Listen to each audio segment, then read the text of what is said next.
All right. We are live, but it's going to take a couple of minutes to show up on the other side. I know. Hi, Johnny. Hi, Glennis. No. I haven't seen the chat yet.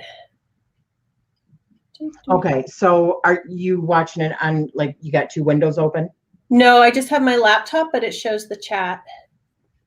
Okay, wait, I'm going to switch. There we go. I was waiting for the live comment thing to switch over because you have the two options. Okay. Hi, Johnny. Hi, Witch of Whitehall.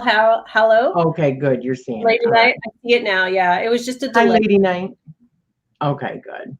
We'll just give it like a minute or two for people to roll in. Yep. And then we'll get started. Hi, Dawn. So, one thing, I know that you have written some books, and I know you have some decks that you've done. Do you have those right there so that people can see them? I have one of them here, but let me grab all of them. Okay, let's get going. I'm going. Let's collect. I've got a lot. Oh, and yep, let me put this on busy. I'm going to fill it. Not like it always helps, but. Wow, what else do I have? I have more. Hold on. Yikes. That's so exciting.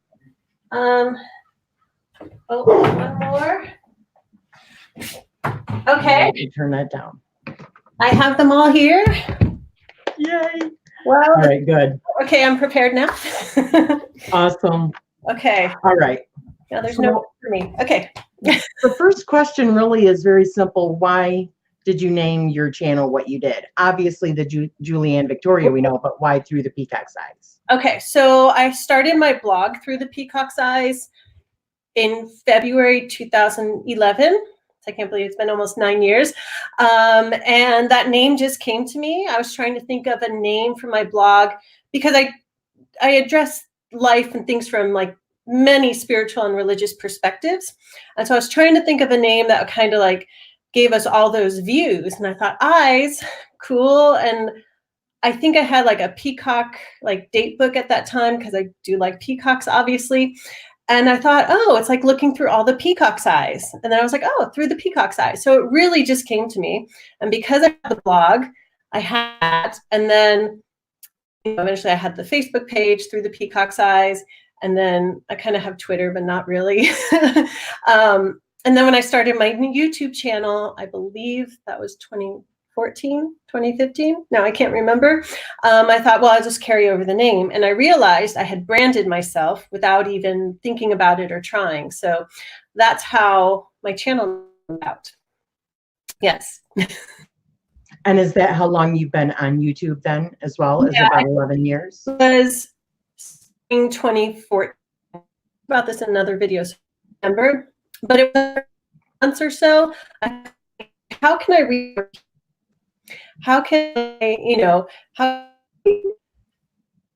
for people, readings out for people, I build up because I knew I'd be moving in a few local clients, and I head start making videos, and part of me, sees Moon is like, no, young, no way. And I was like, okay, I'm just gonna try it, see where it goes. Yeah. Yes. That's what I was gonna ask you guys if she was breaking up really bad, because you're breaking up for me really bad. I have everything shut down. What else I can do? I mean, it goes in, maybe if I minus myself out every time, it'll be better. I'm not sure, because it seemed like it was a little bit better for a minute, and then it got really bad. And it just could be your area. I mean, my area, usually around the 8 o'clock hour in the morning, internet's funky, not the 10 o'clock hour. I'm just trying to think if there's anything I can do because I have all the bars are up. Obviously, internet's working. Well, we'll just try to. Yeah, we'll keep going. Keep plugging away at it. Maybe I should get a microphone because I have noticed in some of the lives that the sound is different. So I've been thinking about that, but I don't have any microphone right now I can plug in and actually use. So should It's I? probably your internet because it's good right now. It's really good. Your picture quality is good, everything. I'm receiving everything fine. I'm getting chat. I hear you fine. Picture looks good. Okay. Yeah. All right. Okay, I'll talk slower. Let's keep plugging away at it. Yeah, we'll keep plugging away at it. Okay, let's go. So what is the direction that you envision for your channel going forward then? Mostly just to keep doing what I've been doing. So a big part of my channel is to put out some free readings for people. So people who can't afford readings or, just want to see what the energy is astrologically, tarot oracle for the week, and so on. So just kind of like keep doing that. Alter it has like for like all 12 signs and new moon astrology signs. I just don't have that now. May alter. I want to keep putting out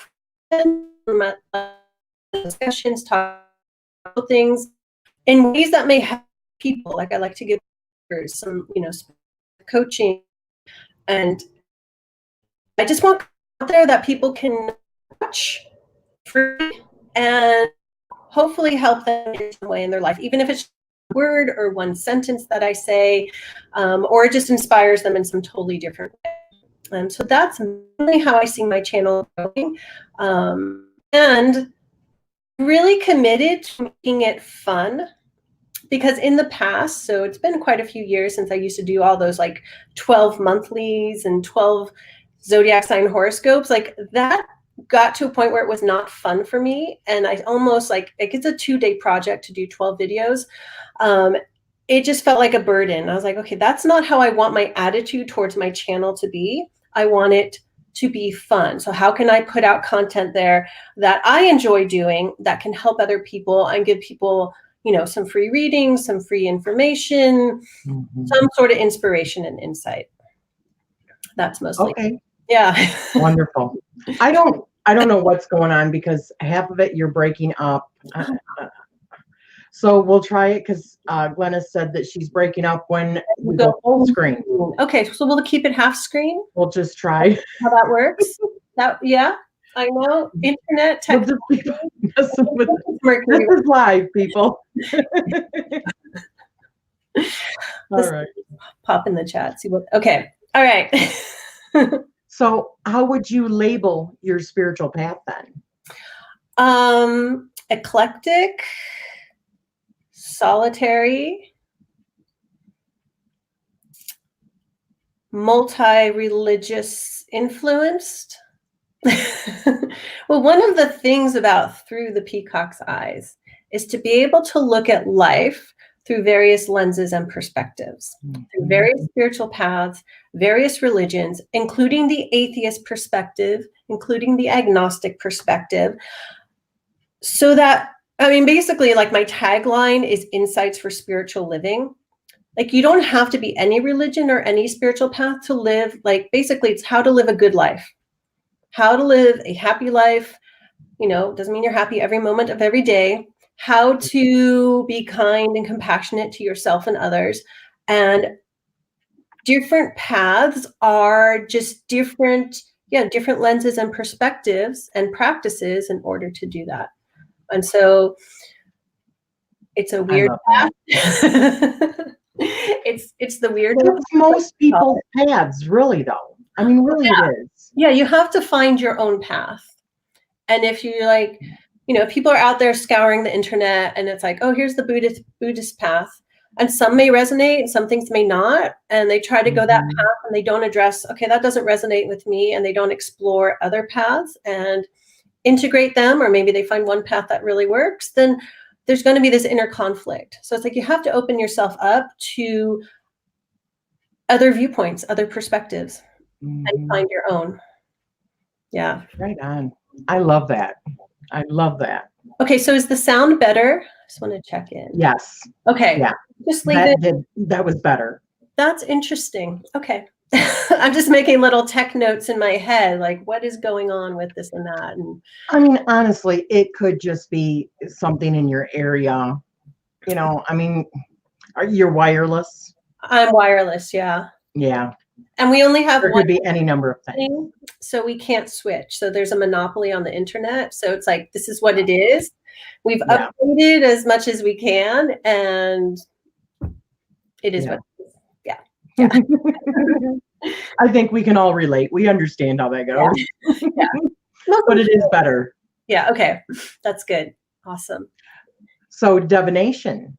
I know that you use divination. What Right. all types of divination do you use? So tarot, oracle, you could say astrology, though really I use it to help people where they are now. And that's also the tarot and oracle, like what's going on now that's going to help you in the future, right? But you can look at it as, in the divination as in, fortune telling or looking at the future. You can see the energies at play that are coming in and say, okay, well, the energy, let's say for a relationship is really strong in the year ahead, you can, whatever is in someone's chart, you can open yourself up for that or do the healing or whatever. So tarot, oracle, astrology, runes. I have runes. I have rune stones. The first deck I actually bought myself was a rune deck. So my first tarot deck was gifted, and I bought a rune deck not long after that. So that was like in 1996, 97. And somewhere those got lost over the years. And so I was not working with runes for a long time. So I feel like I'm a newbie, a renewed beginner with it. And that's one thing on my list for this year to restudy and learn. So runes I'm going to throw in there. I'm actually going to make my own little wood rune chips or whatever you want to call them, because our old pear tree in the front dropped a giant limb. So she sacrificed a huge limb, very big. We were going to trim it back because it shapes the vegetable garden. And so it landed on the vegetable garden. This was in December. And so my husband's been working on breaking that up. And I took a couple of very long, beautiful branches. It's like this cherry colored right now, this burgundy color. I don't know if that will stay as it dries. I'm going to make my own little rune chips. And then I think I might also make some Ogham staves.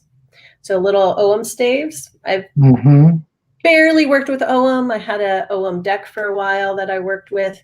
But I think I would really learn it if I'm making them myself, because you're sitting down and you're focusing on something. And I always learn best when I write things. So if I'm actually writing the runes and the Ogham alphabet, I'll really absorb it. Even though I use those in my medieval sigil set, I still feel like I don't know it, where I would just use them to read for someone else. So I feel I need to study that a lot. What else? Scrying. I get a lot of, not for other people yet, but I get a lot of insights, like psychic hits when I look in the mirror, like just a normal mirror, not a black mirror. Like I look in the mirror, it's like it's in the bathroom. I get a lot of psychic information when I'm looking. I'm sitting there staring in the mirror all the time, but I get a lot of information that way. So that's something I want to develop more as well. Like that is the kind of portal, right? Mirror. Yeah. So I might like get an actual crystal ball because they're not cheap, like a good, a nice one. And I'm very picky about stones. So I don't have a whole lot, which surprises people. I'm very picky about them. So I think that's all of it right now. Okay. Yeah. I do have a question for you though. Yeah. I mean, when you were talking about like divination, and and I'm new to all this, but I mean, I have been looking at the clouds for like ever since I was a little girl for like messages, right? Not about the future, just a message for me. Isn't that like a form of divination? Yes. It doesn't have to be about future stuff. And I really believe asking about what is now is most important, because often we just need some affirmation about what is now to make decisions for the future. But yeah, anything like, so what's that called? There's a term for it, like seeing forms in clouds and water. There's a word for it, but it's like, I think those are messages. It's not coincidence. I don't believe there's anything random in the universe, though from our human perspective, we may not see all the patterns and why things are happening, because it's usually multiple things. It's not like this to this to this, not so linear. But I don't believe it's random. It's a message somehow for us, whatever Yeah. you see in whatever, like in clouds and whatever you see. Yeah. Yeah. I mean, I have heard of people looking and seeing like images of people like in their toast. Oh, And oh, I think I just like Jesus in the toast. Yeah. yeah. Yeah. Someone emailed me something like that years ago, and I'm like, oh yeah, you know, yeah, that's kind of funny. Oh it switched over to private chat. There we go.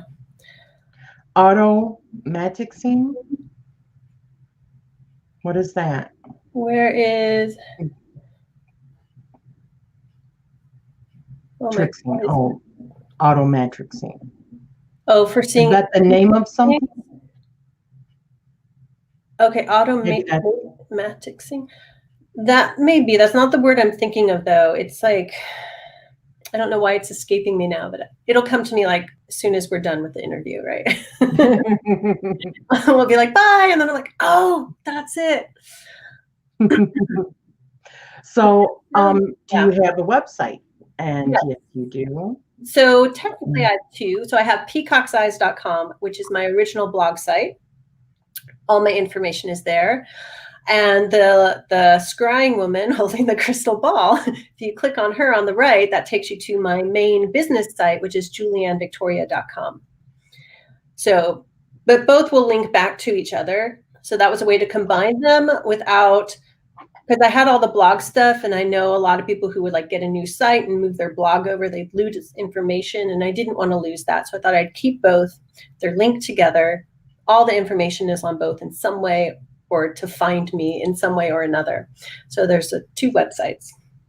Yeah, so easy enough. Okay, two. So I put the Julianne Victoria in the chat, and then you're talking about, let me find the other one. And then peacockseyes.com is the main blog site. Okay, you must not have that on your. I mostly just use juliannevictoria.com now, because that's like in the social media links on the contact form. Like it all links back and forth. I literally just like copied and pasted what you had underneath of one of your videos, because there's so much stuff. Oh yeah, that's. You have like courses and all kinds of stuff. I right? have one online course out there. So my Exploring the Symbolic Language of the Tarot, which is mostly a beginners, but it's a good like exploration into the symbolic language for people who are not beginners. And that's a course I taught in person several times over the years. And then I put it into an online course. And then I'll be adding in some shorter courses. So the tarot course is like over 4 hours long. Plus there are guided meditations for each of the major arcana. So sort of like path working. And those were contributed by a client friend named Sue Sharp. So thank you, Sue. I don't know if you're out there.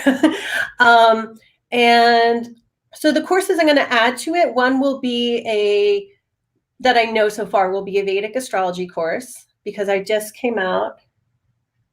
Oh, did I not grab that book? The one book I didn't grab. I just came out with the second edition. And it's actually a course I taught as a webinar. So I'm kind of have the notes and stuff prepared already, although I'll modify things. And then I put printable PDFs on the courses so people can print stuff up to work with, as well as the videos. Okay. And it will be a karma and dharma course, like looking at karma and dharma in your Vedic astrology chart. And my plan is to add more like shorter courses or mini courses, like maybe 2 hours of video content. We'll see. There may be some longer ones, but the biggest challenge is the time to do all the recordings quietly. Mm-hmm. For those who don't know, I have a 2-year-old, so I have very limited baby free time. Much of it goes to client sessions, because that's when I need to schedule those. And then the rest I fill in with whatever other projects I have going on. So yeah. So yeah, that's the course, and course is coming so far. Yeah. Perfect. So you know what, while we were talking about this, do you want to show us all the books that you've done and all of the decks? Okay, so I have a pile here. So my recent second edition, expanded edition of Shedding Light on Jyotisha, Vedic Astrology for Beginners. So the expansion is I added in 3 sample chart readings for Prince, Karen Carpenter, and Marilyn Monroe. But I rewrote the whole thing. So it's not just adding those to the old one. I reformatted, rewrote the entire thing. It's a bigger book. I have a video comparing my old one and the new one on my channel. Just go to the Decks or Decks and Books playlist or something like that. So there's like a third more words in this one than the old one. So there's that. And then, okay, let's go with some of my older books, like when I was first like exploring self-publishing. One of them was a cute book, Kuruk the Little Bear That Could. It's the story of my rescue pup. And then whatever I make from this goes to animal rescue, so donations. Oh, I love that. And then I had a whole bunch of poetry, and I'm like, why not? This is when I was in San Francisco caring for my mom who had Alzheimer's. And so, I had to watch her constantly, but I could like do stuff on my computer and say the same thing over and over to her. That's kind of how it went. So I put together a bunch of my poetry and came up with my little book called Flying from the Heart. This book is a holiday children's fairy tale called March of the Toymakers. And the original story, every time I hold up something blue, I turn red. The original story was written by my dad. And when I was really young, so when I was like 6, 7, 8, he worked on it for quite a while. His story was 8 by 11 pages and like this, a few inches thick. And so I condensed that down into a decent sized fairy tale for kids. And it's a quest to save Christmas, basically. Oh, I love that. Then there's more. Thanks for letting me show all these. My pleasure. It's very interesting. This is a cute book I worked on, I don't know, like 15, 20 years ago. I don't know. 20? Is that right? 10. 2008, I think I started working on. What is that? 12 years? Yeah. It's daily yoga for a happy and healthy cat. And that was my kitty Zoe, who passed away a year ago at 17 and a half. Her pen name is Sri Swami Sattva Parananda. I love that. She's very wise. Humans can gain from her wisdom too. And then my first journal is Butterfly Journal. This came out in like 2015, 14, 15. I wrote it in like 2012 because I remember I was still in Seattle when I was writing it. It has beautiful butterfly pages. It has 12 prompts. It's 12, so it's monthly contemplations, but you can do it, weekly if you want. My original idea was that it would be part of a journal or a day planner, which I might create now that I've had a lot more self-publishing experience and I know how I can do it. And I've decided I hate waiting and putting things on hold for 3 to 6 months if you submit to publishers. So I'm just doing everything myself and maybe someone will see something. So that is 12 monthly prompts to go through a transformational process like the butterfly. So that's that book. Wow. And then you are so deep. My goodness. It's my Pisces moon. And then I have my children's tarot for the young and the young at heart. That's the coloring book / guidebook. It also has like a couple journal pages. And then there's a coloring book only, just the coloring book pages for the kids who can't read and write yet. I need to get that for my husband. He loves to color. Really? I could get him maybe interested in tarot by coloring. Down costs a little more to produce because it's self-published and it's print on demand, but I think it's only $7 or $8. And I like to price things reasonably. Like I make a few dollars on each thing, not, it's like, I could price my decks for $60 and make, $45 on it, but I want to make things affordable, but, make a few dollars here and there on things, right? That's Yeah, a you want to get your art out. that's an Absolutely. important thing for me, is like make things affordable for the people who can't, it's not like a Kickstarter indie deck with like, or my deck, like where there's all these extra things added on and it's like $80. It's like, Hmm. And people, then you got to pay your shipping besides that. yeah. So it's like, I want people Mhm. to be affordable. And what I've actually also realized is, so my children's tarot, I'll get to that in a sec. That's through Make Playing Cards. And my other decks I've done through Game Crafter. International shipping is really reasonable through that method. Like if I ordered 1,000 myself and I don't have the space or the time to do a ship out of my home right now, maybe someday I've looked into it. It could cost up to $30 to ship things internationally. Yeah. Whereas it's international, people order through Make Playing Cards or Game Crafter. It's much more reasonable. It's like, $10. It's much better. They probably get like major bulk discounts and stuff. Yeah, and most of my books, not the spiral bound, those are on Lulu because that's where they have the spiral option, are on Amazon, so people can get free shipping too.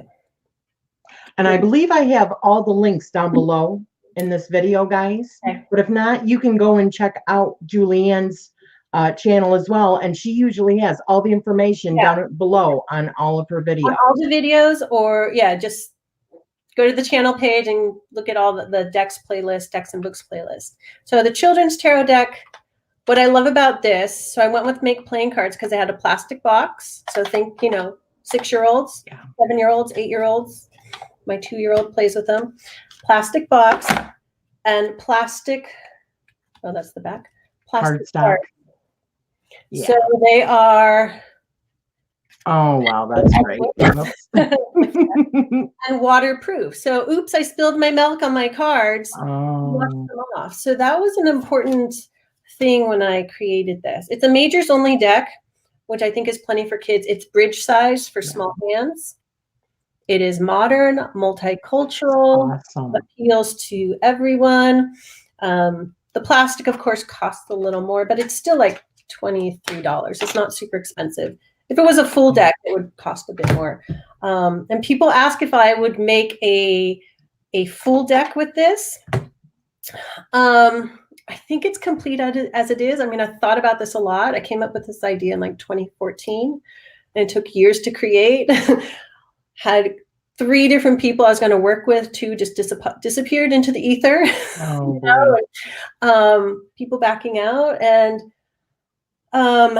the way I've renamed the cards, it covers a lot of the same messages you would get with the minors. Because I think this is the majors only is a lot for beginner adults to work with, to really understand the cards.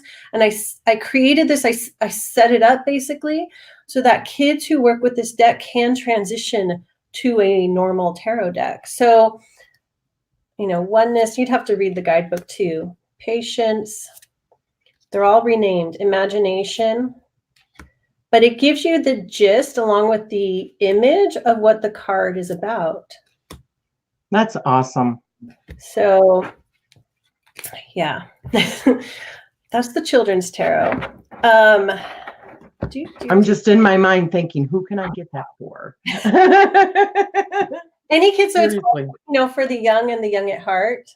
Yeah. So adults can get it too, teenagers even. I think it's a cute deck. And the imagery, it's not too young looking where like a 14-year-old wouldn't want it, right? So kind of how I worked with it. Then I have my deck. I'm using this for my dailies on Instagram right now, so it's right out. The Fine Lines. I love this one. This is one I definitely want to get. Living. So it's 2 terms with verses in the middle. So it's meditation cards, oracle cards, guidance cards. So you can get an idea there. Of course, the peacock. The peacock is hidden in everything, right? The peacock feathers. It's in there somewhere. Those are definitely thought-provoking. They are. You have to ask yourself those hard questions when you're looking at those cards. Yeah, and it's become a deck for shadow work, which I've realized. And I guess it kind of always was. I just didn't have the thought, I'm creating a deck for shadow work. I was like, I'm creating a deck to challenge ourselves internally, right? Same thing, sort of. Same difference, right? Yeah. So I created, there's a plain journal, which I did not grab, that has the peacock on it. And then the workbook, which is like what is this? 7 by 10. It's huge. And it's got the feather That on is the thick back. too. Oh my goodness gracious. It's a monster book. And so the workbook, let me open up a page. There are 10 journaling pages for each prompt. Let me get to a prompt. If I just flip it, it looks like blank pages. So there is definitions and then a prompt and it's written in a way where it's like, think of a situation in which you blah, blah, blah, we're acting childish. How can you turn it into fun and make it more childlike or whatever? So there's a prompt and then 10 journaling pages for each. So to create this workbook last winter, spring, because I was going to do a course and I thought this would be better as a workbook.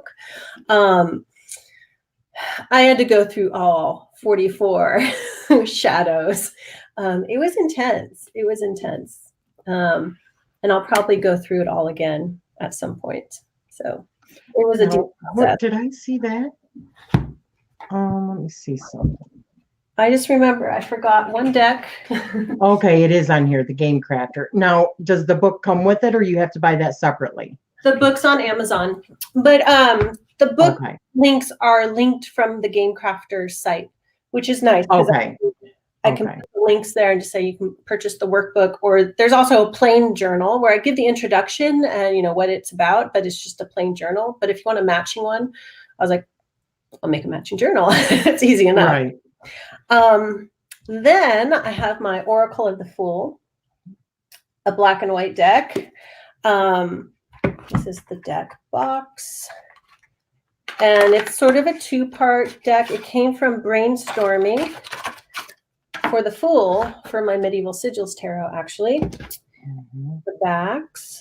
And then, so it's 44 cards, but 22 have the keywords and 22 do not. So like the keywords, it's a round deck because of 0, the Fool, endless possibilities. Oh, round decks on camera. Yikes. Empty and empty hole. There's order written somewhere there. Can't do this on camera. Unknown. So 22 with and 22 without the keywords. You can use them together if you want. But the guidebook also has sort of a prompt. So it's, the picture is there, full picture, because it's black and white. To create a book with colored pictures costs a lot of money. So like, for example, silence. When this card comes up, like the contemplative swan, sit in silence for at least 10 minutes. When done, journal about whatever thoughts, feelings, memories, and sensations arose. What did these say or mean to you, and what insights or guidance can you take from them? So it's prompted guidebook. And then this one, I lined the journaling pages. So I believe there's 10. I usually do 10 pages per. That's wonderful. Per thing. So that's that one. And one more so far. There's another deck coming out soon. My Sigilla Medievalia, the Medieval Sigils Tarot. This is poker size. And it comes with a little white book. And you'll have to go to my channel and see my video on this. I do not give meanings for the cards because this is an abstract deck. You are to figure out. I give a little bit of an outline of what the cards are, right? Barely. But it's an abstract deck. So no words, no pictures. The numbers are, so we have the Ace of Fire here. It's just the alchemical symbols for the elements and sigils. That's really cool. Hand painted sigils. So I use tempera paint, and it's on what the best thing I could come up with that looks like medieval parchment. Yeah. Because it's the medieval sigils, and I use, again, tempera paint because I researched like what would they use in the Middle Ages. So tempera paint, and then it was quite a process to get paintings onto cards. Wow. That one looked like a nun to me. A nun? Oh, a nun. The Empress. That looks like a nun to me. I see that. Yep. The thing is, like, I'll see different things or different images at different times. And that's the whole point of an abstract deck. It's like, what does it what does it spark within you, or what in your subconscious is happening Mhm. up, what feeling, what emotion, what, yeah, what do you see at different times, and how do they Mhm. play together? So yeah, that's my most recent deck, but there is one. It's actually two, but My hopefully goodness gracious. Where I'll do you find the time? little bits here and there, but I'm so used to like, okay, I have a half hour here, let me work on this, that I'm really good at like, okay, got to work on this. So yeah. Yeah. And when I'm inspired, it's really easy. Usually, unless there's, yeah, figuring out sometimes the technological stuff, like getting those sigil paintings. And I actually did the paintings in color, so I had to convert, and I decided that wasn't good, and I convert them to black and white and different lighting. The white paper will photograph different, and then you have to adjust. Anyway, it was quite a thing. Okay, It's all different sizes. But anyway, let's move on. okay, well, the two decks that you've got coming out, are they going to be simultaneous Yes, or one after the other? simultaneous. They're connected. Okay. I go And are these tarot? Are these oracle? Oracle. Okay. And when are you looking at having those releasing? I should be done with all the images. My plan, right? Sometimes Yeah. it takes like 2 weeks longer than I think. Hopefully by this weekend, all the images will be done. Oh, my And then goodness. I'm just working on the little white book right now. It'll be a tarot size deck this time. And the little white book, there's only like, 40 pages max for the little white book to fit in the box and all that stuff, or at least with how Game Crafter sets that up. So I'm putting that together right now. Yeah, I'm Wow. hoping to have all that done this weekend, and then I can order my proof copies, because that's always important. Make sure everything's spelled correctly. It's funny, there's always like one oops somewhere. I haven't found one Yeah. in the Sigils Jack yet, or well, no, I found one in the children's tarot coloring book. There's like a line missing. I'm like, whatever. Yeah. But like, I found two oops in here, no matter how many times you go over it. And I'm like, that's okay. I've corrected it in the Kindle version. That one, well, whatever. You are Put it on my amazing. blog and fixed it there. But it's like, there's always like something like, oops, I left that out. People are saying that they're just like blown away. Well, thank you. Let me look. It keeps You are so productive, so artistic. But I was going to ask you, do you have like spirit activity there? Because I could have sworn I just seen an orb behind you. It happens all the time. Yeah. Really? Oh, okay. I see Yeah. every time I go to record, especially in this room, because the green walls like make it easy to see. Every time, right when I like move my hand to press record, I see like all these orbs flying around. And I press record and then it's quiet, and then occasionally you'll like see one somewhere. But yeah, it's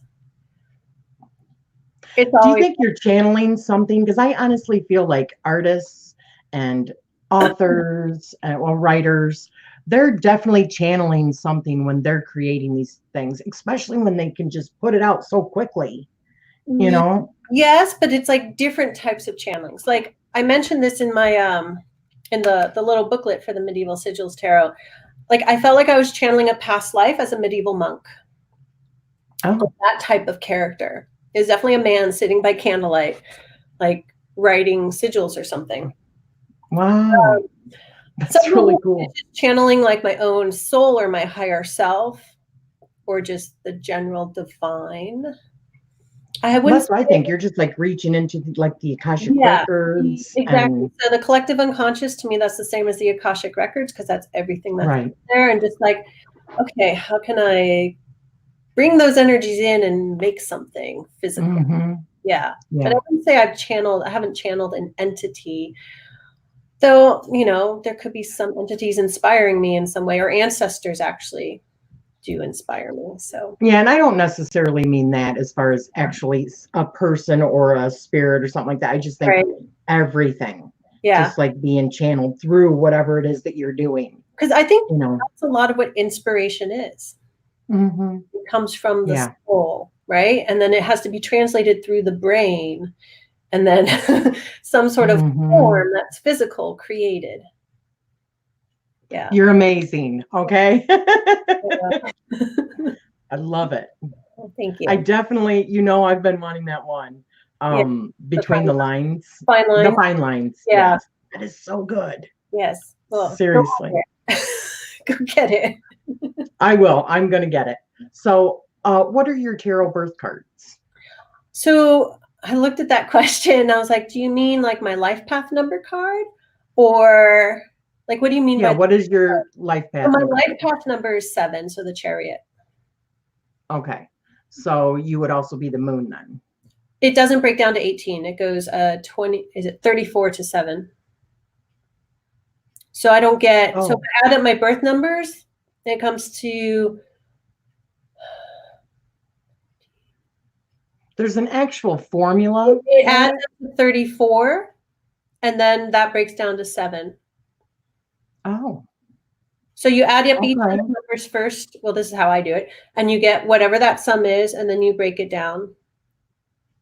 So some people's birth date might add up to, let's say 16, the Tower. Let's say January, let's say it's 2020. So let's say someone born, that's 4 plus 1 is 5. January 11th, 2020 would be a 16, and then that breaks down to a 7. So they get 16 and 7. So if I add up my birth date, it's 34, and so that's just a 7. Well, according to, and there's different ways you can obviously there's many calculate different it. ways to do it. So that's just the way Yeah.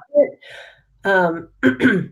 Because then I don't, because Okay. you're reducing the number, not adducing. Is that the right word? The opposite? Not expanding back out. Okay, let me put this up here too. But Here is, let me grab it real quick. why not?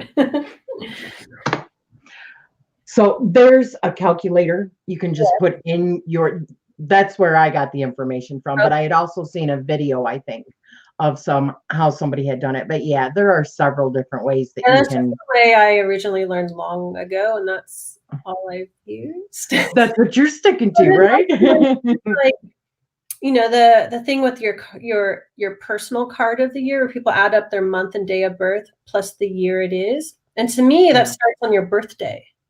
So my birthday's in August. So I would not add 2020 for my card of the year until my birthday, because I'm in my birth year of. So then 12 months after that. Yeah. Right? So 12 months. So, but people whose birthdays are like November, December, January, it all makes sense. But to me, it's like, no, that's on your birthday that year, not January 1st, unless you want to honorarily make January 1st your birthday. Okay, coming from a true astrologist, all right. So there's different ways, because I see all these posts, people, oh, my card for this year, and I'm like, wait, when's your birthday? It's just one way to do it, but to me, it's like more personal when you do it on your birthday. Yeah. Well, especially for that me, makes sense. Year, so to do it now, that doesn't make sense. So, well, it's supposed to be kind of based on astrology too, what the planets are, right? In order to dictate kind of what your card would be, the message you're supposed to have. Right. So am I in the 7 years still? Like my birth year?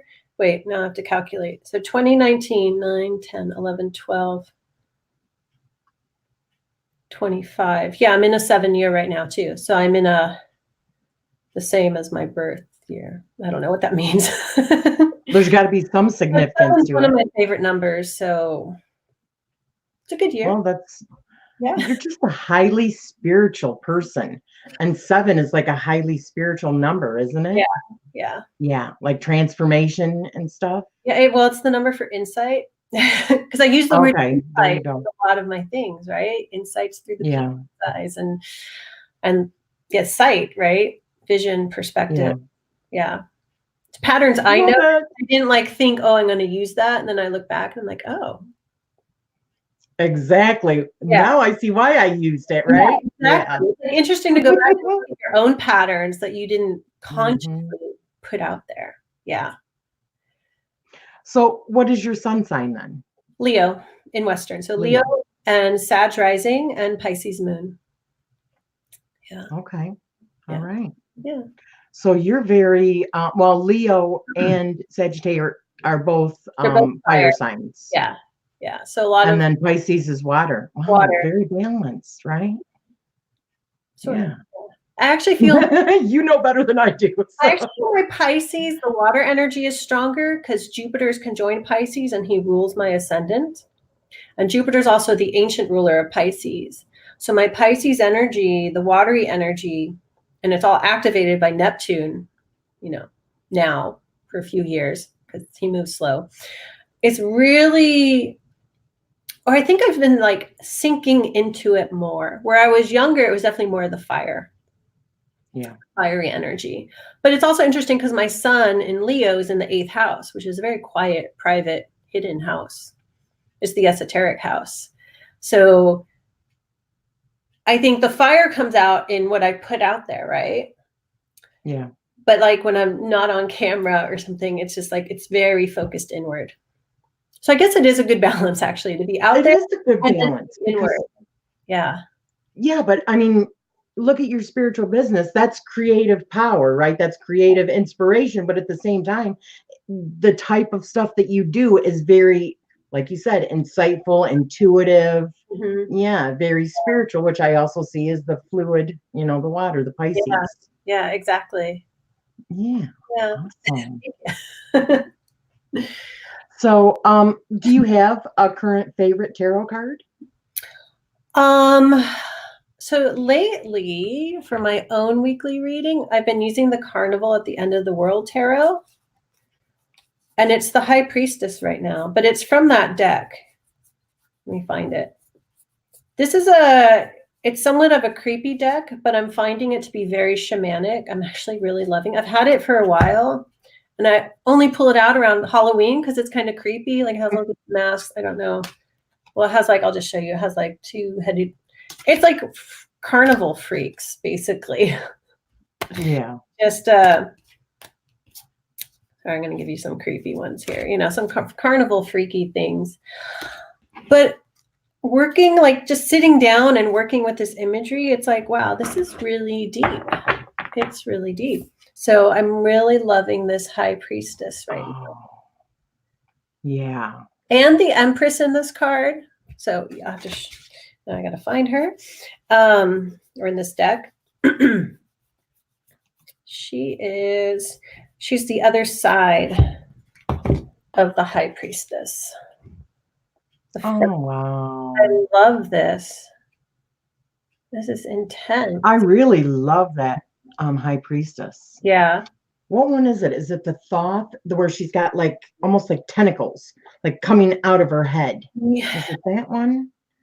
But that's kind of what it is. You've like, when you're the High Priestess, you've got like all of these like senses coming out all over the place. Well, Yeah. that's like my avatar that I use. My picture. Oh, yes. It's called the avatar. Yes. Everything Yeah. is the horned woman.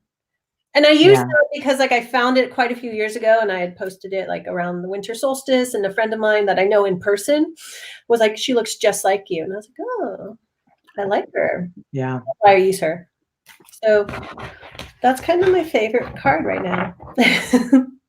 So really quick, before we get to the end, Sonia said she'd be really curious to know who actually started these things. What do you believe on that? Like astrology and who started astrology?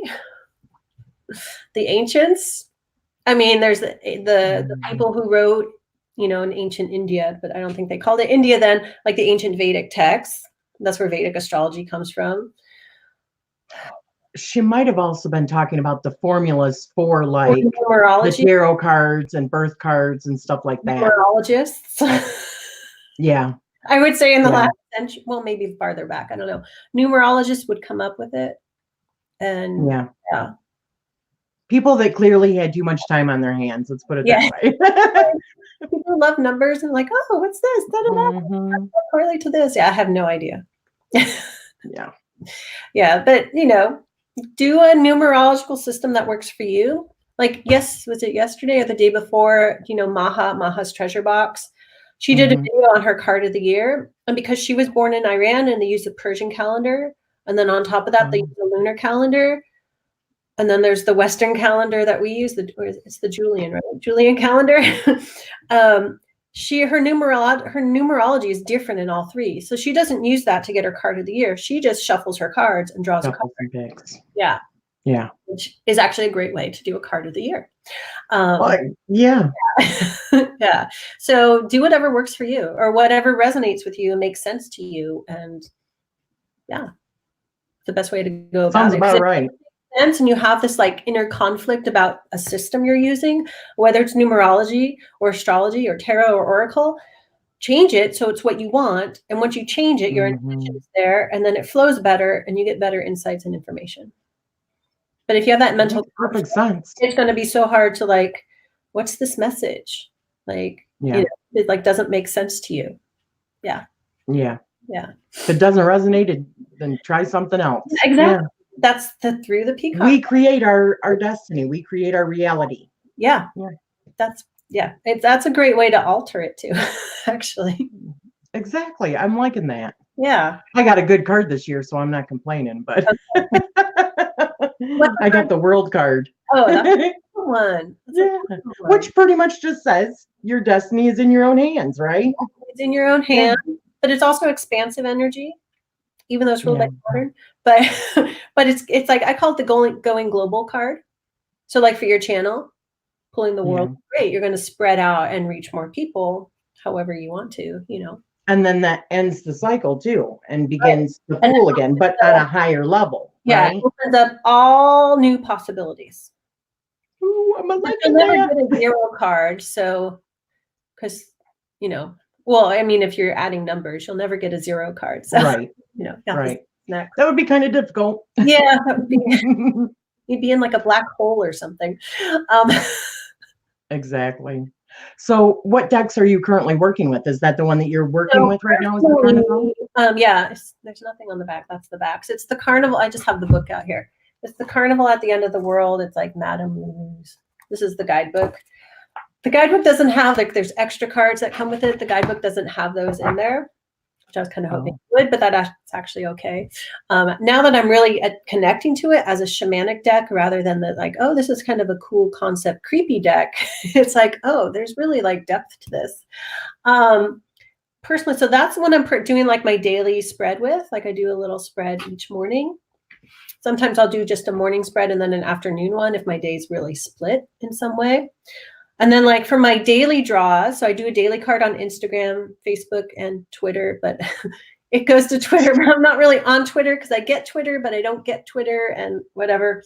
I'm using my Fine Lines deck, so that deck. So that's also for me. Like if I put a reading out there, I include me. Because when I first started my channel and I did a weekly reading, I thought, how on earth am I supposed to like tap into the energy of potentially billions of people? Not that billions would be watching the video, but the hundreds or thousands who might be watching.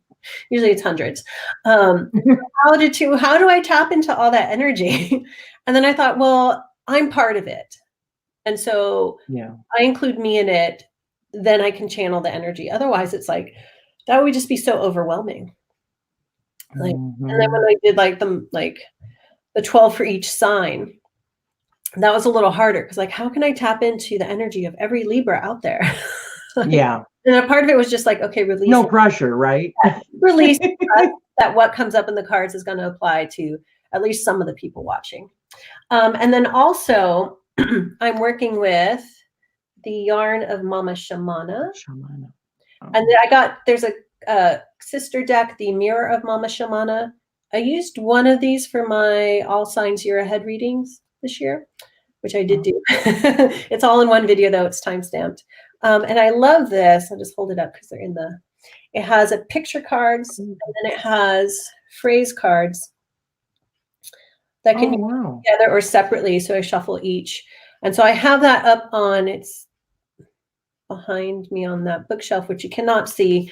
I call it my ancestral altar. It's just a little corner of the bookshelf for working with my ancestors. And the card I pulled, the word card, is something like, time has neither no beginning or no end, or something like that.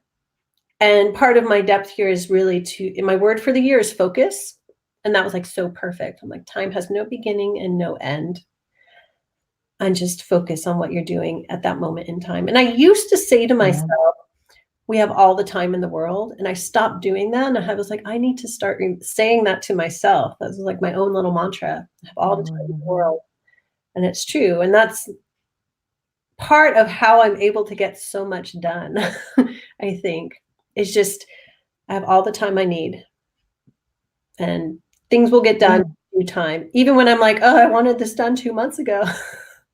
Yeah. Like this took way longer because I was just going to add in chart readings. And then I was actually sitting down and reading what I wrote, like, I don't know, 6 years ago more, because it was a lot of stuff I had on my blog 6, 7, 8 years ago. I was like, I need to rewrite this. It needs to be written better. And it became this much bigger project. So I just have to be like, okay, well, I'll come out when the time is right. Do you do the detailed like charts, birth charts? Yes. Yeah. So both and only Vedic, or do you do both? I do both. Yeah. So if you go, where can people find that? If they go to my website, juliannevictoria.com, and you click the sessions and readings at the top, the newsletter sign up thing will pop up. I had no other way to do it than a pop-up. I was always allowed to do because I don't like those pop-ups. I was like, well, that's the only thing I can do. And you can sign up for my newsletter because most specials I announce through the newsletter. Occasionally I will do it on my YouTube channel. But I'll often, when I send one out, there'll be some sort of special. The next one I think I'm going to make public on YouTube. But anyone can sign up. It's just, that's my way of limiting my work because I have limited time to work. Yeah. And then you click sessions and readings at the top and it'll show all the options. There'll be a picture with the name on it. Click on the picture. It goes to a page that explains everything. It's like on some mobile devices, like the PayPal buttons are in weird spots, but they're in the right order. It's really hard to like edit things to fit every sort of device's type of mobile thingy. So it's better than it was. It needs a little more work. It's hard to figure all this out, though. I might have. When I get more money, I want to get one of those readings from you. You clearly know what you're talking about. You were talking about you and your son and this and that and Neptune. I'm like, okay. I'm like trying to follow you. I remember when I like really good. Like, oh, if people don't know what I'm talking about, they're like, what? But yeah. I try. I'm always learning. So I definitely want to get one of those. Thank you. I see people are. So, are you a collector of tarot decks? If so, how many do you currently own? Some decks I've gotten as a collector, but as I've been weeding out my deck collection, some of those I've given away, or a couple I sold that were like worth quite a bit. So sort of a deck collector, and I probably have around 100 decks right now. They're in this cabinet that's closed. Like there's 3 shelves, 2 are decks and mostly books at the top, but there's a few decks up there. And I reorganized it based on my needs rather than like categories. Because I have like a bunch of decks I use for my ancestral readings with clients, and certain ones I use for like past life readings. I put all those together, so it was easy to just pull them out instead of like moving all my decks to find out what I wanted. So it doesn't look like there's less because of how I've reorganized it, but there are. So around 100. That's pretty good though, for as long as you've been doing readings and stuff. But you said what, 97, 96? Professionally since like 2005, 6, but I've been reading like my first tarot deck I got in 1996. So, and I only had one deck for like 10 years, which was the RWS. And then you came to YouTube, right? Yeah, well, by the time I started my YouTube channel, I think I had 5 decks, and I thought, oh my gosh, this is so many. Before that, when I had 4 decks, and I was like, this is too many, and I gave 2 away to like friends' daughters.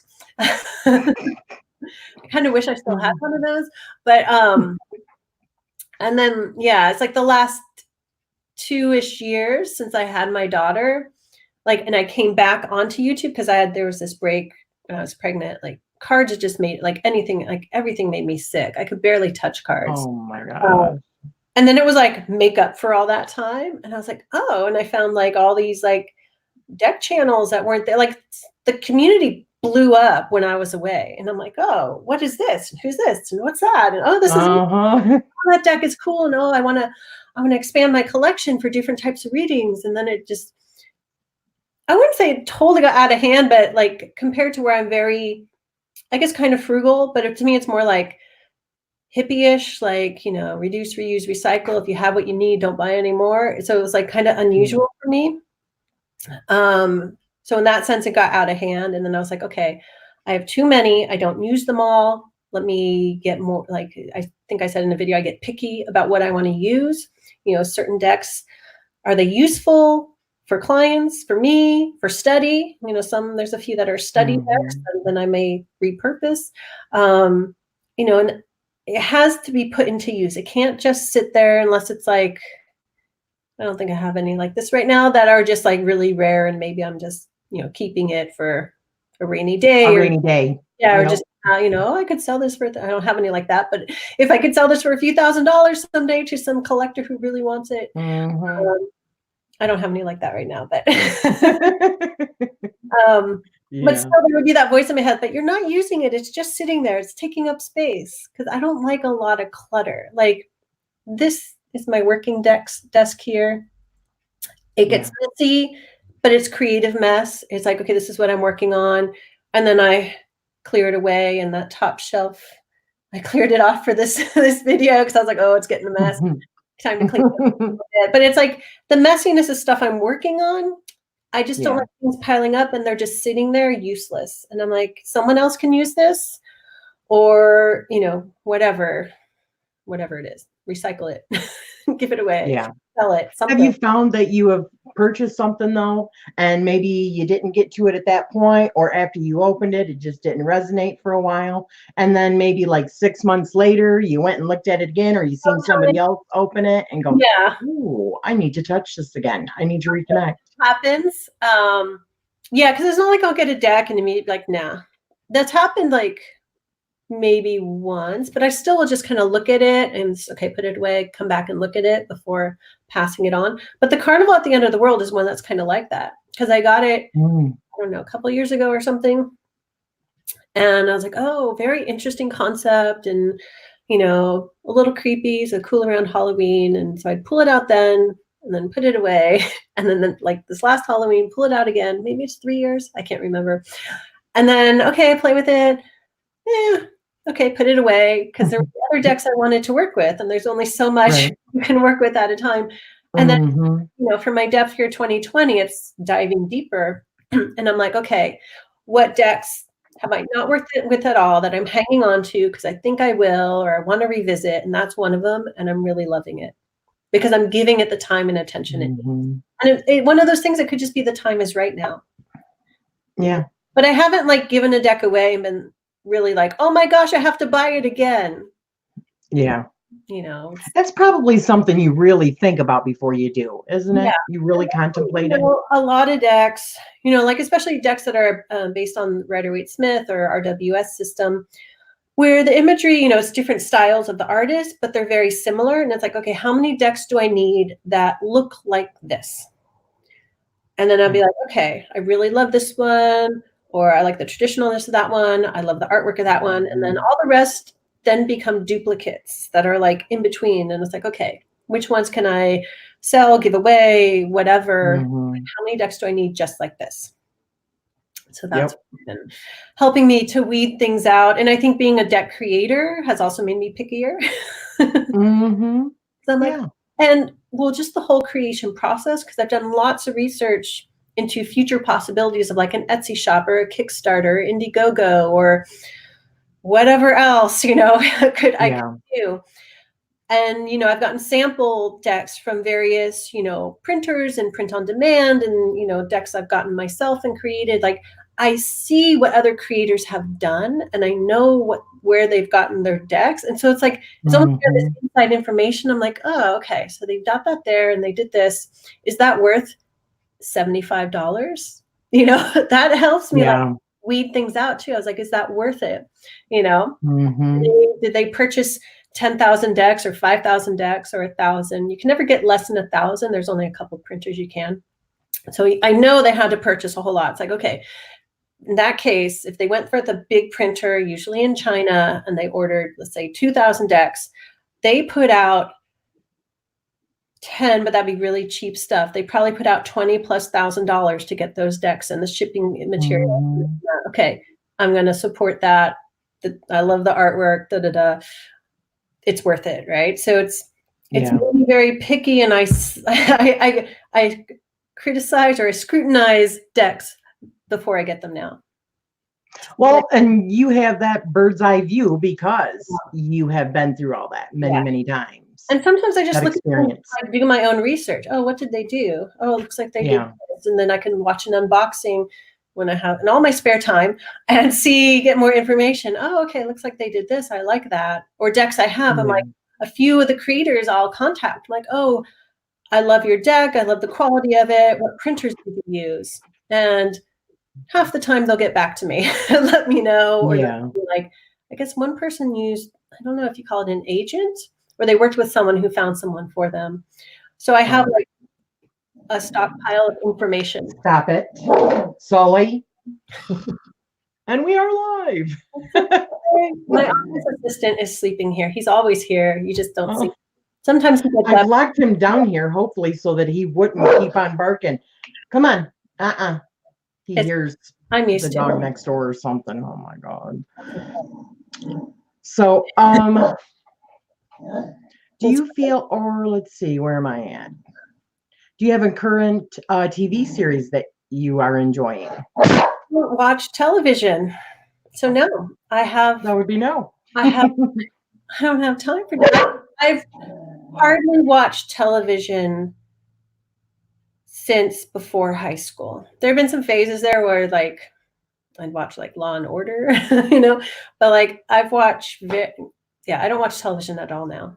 So I have no idea. I hear people talk about shows and I'm like, oh, that sounds interesting. But I'm like, I got other things to do. I don't have time to watch television. I'd rather watch something on YouTube and, you know. I'm going to keep muting my channel because of Mr. Man down here. So I'm used to dogs. Do you ever watch movies? Have you seen any like witch movies that you like? No. My movies lately are Frozen, Moana, Coco, The Sound of Music. What else do we watch? Leap, which is this cute ballerina movie. The Little Mermaid. All I've seen in the last years. Oh, we did watch. What was that Winnie the Pooh one with Ewan McGregor? Christopher Robin. I think it was it's adorable, adorable movie. So we did see that, but no witchy movies. No, my baby is loves music. She knows all the songs to all those movies. She dances them. We watch them over and over. I remember when my son was that little. He loved Blue's Clues, so we got him the little thinking chair. Has she ever watched Blue's Clues? Oh my gosh. He would go down. It got to a point we would go, do it one more time, Tyler. And he'd be like, you know? Yeah. He's like, don't ask me anymore, Mom. And that's like coming from a 2 and a 3-year-old, you know, because we were just like, oh. Yeah, the movie is Moana. And it's just like 20 minutes once or twice a day. And she has my old iPad. We call it Purple Butterfly because it has a purple butterfly cover. And she knows how to like go back and watch the same scenes over and over and over. So bless her heart. Yeah. Technology, right? No witchy movies, sorry. Do you have a favorite season of the year? I think fall. If I think about it. It kind of depends on where I'm living, though. I think it really does. But my favorite, I think one of your questions is the favorite Sabbath is my favorite time of year is the winter solstice, which is fall transitioning to winter. So yeah, that's my answer for both of those. I just love that. Maybe because it's the darkest day. It's just a very powerful time for me. So yeah. So usually I just say Very much about like, is my favorite time know, of year, but it has to do with the solstice. out with the old and with the You new know, kind of energy. that's when the new year begins. That's really Yeah. the new year. So that's when I do my labyrinth walk, and I did the new beginning 2020 thing about the labyrinth walk, and I had a couple other videos about that. I actually have a silent walking meditation of me walking the labyrinth. It was not 2019, but 2018 winter solstice. That's on my channel under the meditations. Okay. Just walk it with me if it's not too dizzy for people to do. But I have that So there. you have a labyrinth by your house? There's one downtown Santa Barbara. So Episcopalian churches tend, I don't know if this is everywhere, but at least in West Coast, have replicas of the Chartres Cathedral labyrinth outside and or inside the church. I'm not sure why that tradition is. I mean, there's obviously spiritual meditation, but that's where I always find them, at the Episcopalian churches. Wow. Yeah. That's kind of wild. So if you have one near you, you can look it up, and they usually have it like on their website. And if it's inside the church, if it's a big one, they usually have like one Friday a month. Like in San Francisco, it was like one Friday a month where they move all the benches out of the way because they're usually on the labyrinth, and they clear it up so people can come and walk the labyrinth indoors. Oh. So you have to check out your local Episcopalian church and find out.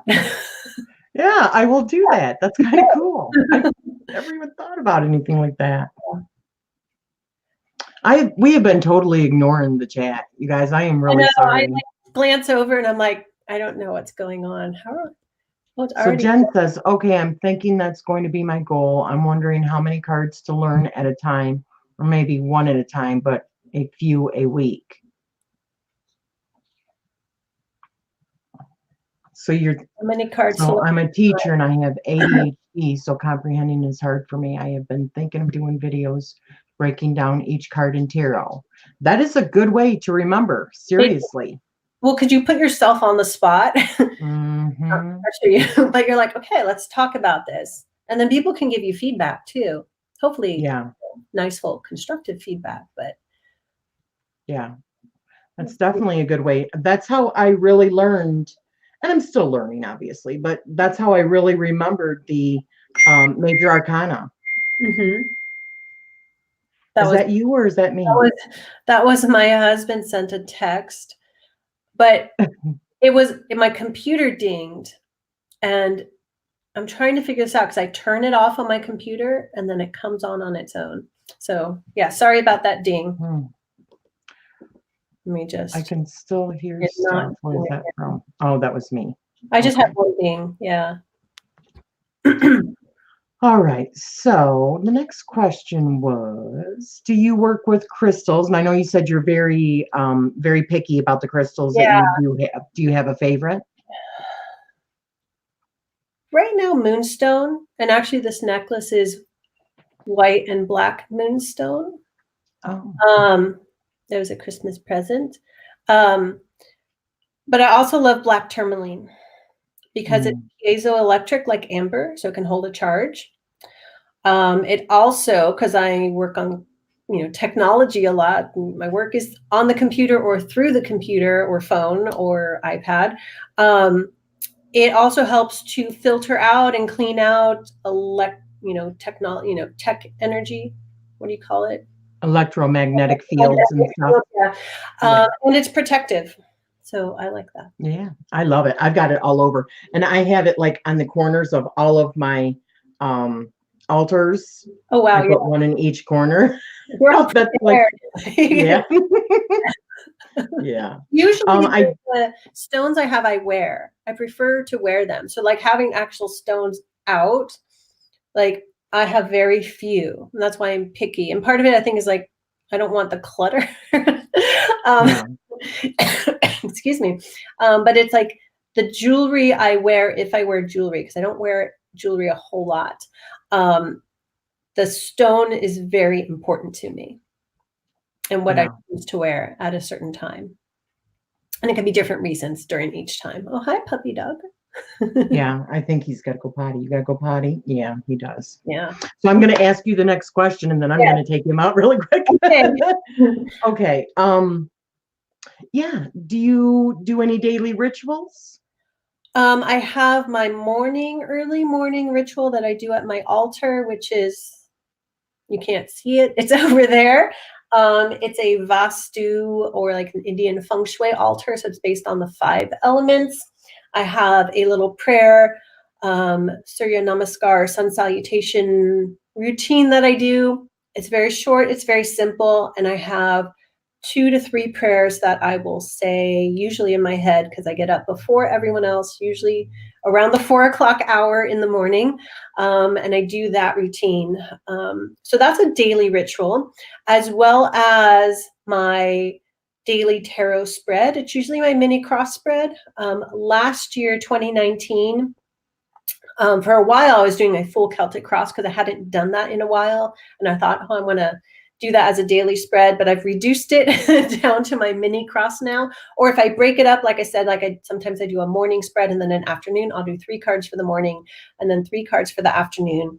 Mostly just what I say is advice and guidance for me for the day ahead or for the morning, or, if there's something specific bugging me or that I want to do that I'm unsure about or whatever it is, I'll put that there, but I like to leave it general, like advice and guidance for me for today. And I just leave it out on my table and come back and look at it. Sometimes I completely forget about it because the day gets busy. And at the end of the day, I'm like, oh, I don't know. And I'll put it away. So those are my 2 obvious morning spiritual routines, spiritual practices. But there are things scattered throughout the day that I do. I have a habit. I developed this 13, 14 years ago, where I sing mantras when I'm in the shower because it's cleansing. It cleanses negative energy. The water symbolically, gets energetic muck off of you. And so I had this habit of singing mantras or spiritual chants when I shower, and I still do that. It's very habitual. I don't even think about it, though sometimes songs that my daughter sings will run through my head instead. I love it. Want to build a snowman from Frozen, so I'm like, well, that's my little shower mantra for the day. So yeah, those are some of the specific things I do. But every afternoon after, I say baby, but she's 2 now, after my 2-year-old's nap, we have our afternoon tea together, and that's sort of a spiritual bonding practice.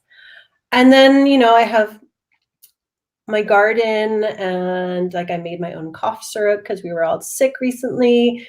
When I make things, when I cook, when I bake, magic goes into it. A prayer goes into it. You can call it a spell. It's just words. We spell words, right?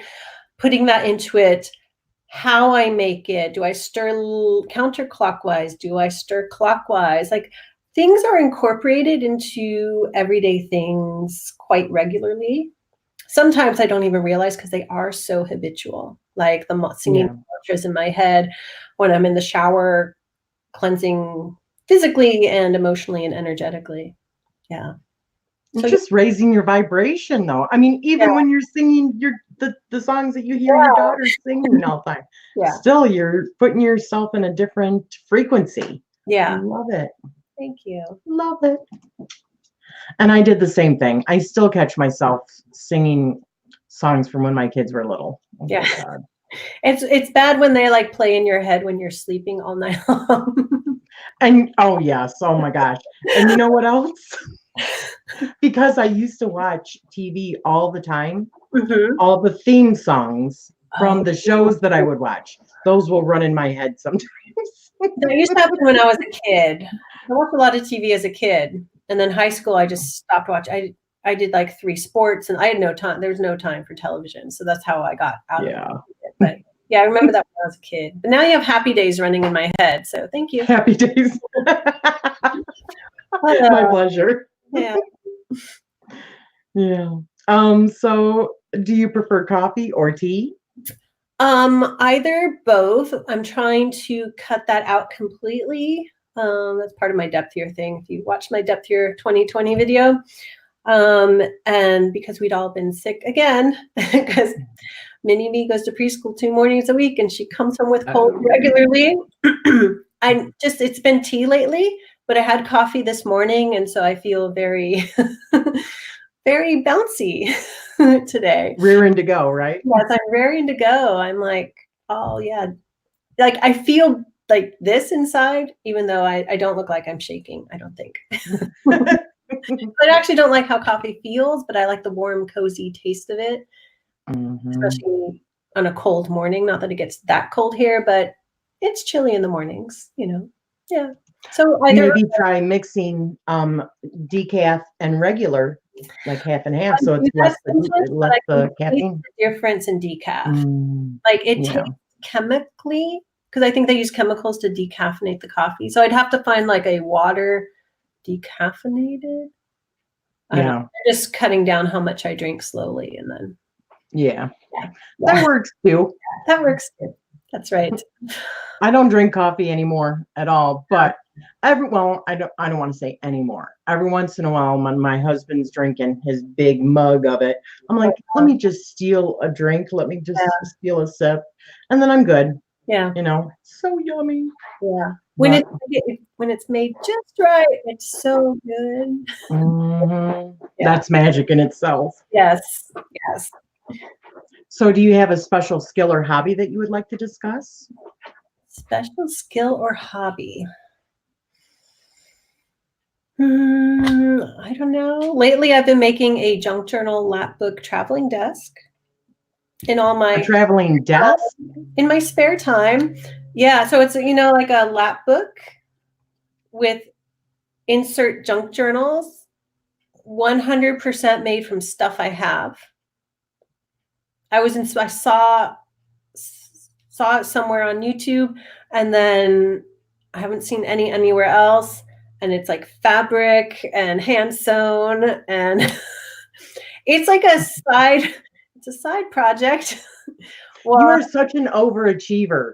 Well, okay, so the last week, because we all had colds, Mini Me was taking like 3-hour naps. And then I realized she lets me work on that together. Like she plays with some of the scrap papers and she does her art. So it's like stuff I'm able to do in times where I can't do actual work. And because she was taking those longer naps, like any written work I had, I would get done. And then I'm like, oh, let me just sew this up a little bit. So it's been a fun, creative project that I had no expectation of doing, that just came out of the blue, that I'm loving, because I'm creating something that I can then take, because like it's made out of several books that I tore apart, and it's very personable. It will last for years. I'm got to sew in the pockets for decks to stick in whatever decks I would want. So someday in the future, if I have an office space that I go to, I just grab that, I put whatever books and decks I want in it, and I unfold it, and I have everything I need. Wow. Who knows? That looks really cool. Are you going to show it when it's done? Yeah, I'll do a video on it when it's done. Okay. Yeah, there's very cool pictures of it on my Instagram and Facebook, so you can see. Okay. I'm so bad at Instagram and Facebook. Yesterday or the day before or something, I posted some pictures. There's a few pictures on it. Yeah, but I'll make sure I check it out then. The whole thing sort of is like part of my depth year. Like, we'll see. I'll do a video on it. All right, cool. It's out of a blue project. So yeah, that's, I guess, a skill, sewing things together. Yes. So I haven't sewn anything in like years and years. And I think the last thing I sewed was a tarot bag I made for one of those decks I gave to a friend's daughter a long time ago. Oh. And then I haven't sewn even a button since. So I've pricked my fingers a lot. I snipped a finger with scissors. Oh, but I've done that before. Oh. My fingers are always, especially my thumbs, are often like, I often get splits from shuffling decks, especially gilded decks, because that's metal and they'll slice if you're doing it live. I like to riffle shuffle. So I often have like some sort of something, some sort of crack somewhere. Are your thumbs like calloused? Not so calloused, but like right under the nail, it'll split. Oh, because it hurt. Yeah, I know. So there's usually one somewhere, and then like the needling and like the hole punching, and my hands, they've been getting a break from that for the last couple of days. I'm like, I need a break before I go back to stitching and all that, you know? So, something, yeah. I do want to kind of touch base on something because we're running kind of behind. Yes. Which is fine. I love it. But so I'm going to skip forward a little bit. Okay, yeah. Somebody had asked earlier whether or not you do anything, if you like do dream work. One of the questions is, do you remember your dreams? And I know you do a lot of dream work. So I wanted to touch on that. Yeah, so I actually have 3 videos on my channel where I discuss dream series I've had. Excuse me. I have a tickle in my throat. Let me get some water. But I do a lot of dream work, often with clients too, if they bring it up, if they want to look into it. Often I have my intuitive hits, and then I'll pull some cards, which just usually affirm my intuitive hits. But personally, I work with dreams quite a bit. That is like, I love the dream world. Let me get a throat drop. And actually like 20, I'm prepared. 20 or 2007, 8, 9, 10, like those years I really dove into working the dream time. There's actually a method called dream yoga. And so I learned that, and I worked with that for a while. Sorry, I'm tearing up because I'm That's okay, honey. This is a long time to talk. I know. Yeah, my answer is yes. But on my channel, I have 3 videos. There's a playlist called Dreaming Moon Series, that you can, I'm breaking up, that you can go and watch and learn about some of my dream series I've had. Or on my blog, there's a category called Psyche in the Dream World. I watched all of those. Those were amazing. Thank you. And I had read, I thought it was really good about how the house kept on coming up, you know, going back to the other house. Yeah. And I had read a book from Sylvia Brown years and years ago, and it was about dream analysis. And she said a lot of times in the dreams, you are the house. You are actually the house, or the area that you're in your dream. That is you. And you're just like weaving your way into it. And then I thought that was pretty amazing. Yeah, because I used to have a lot of dreams like that. The bulk of them, of course, were after I moved from Seattle to San Francisco. And if you don't know that story, in San Francisco, I ended up taking care of my mother who had Alzheimer's, which I did not expect to be doing.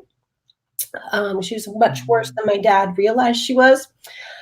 And it was just a situation where I felt stuck, and I knew I was like going into an underworld journey.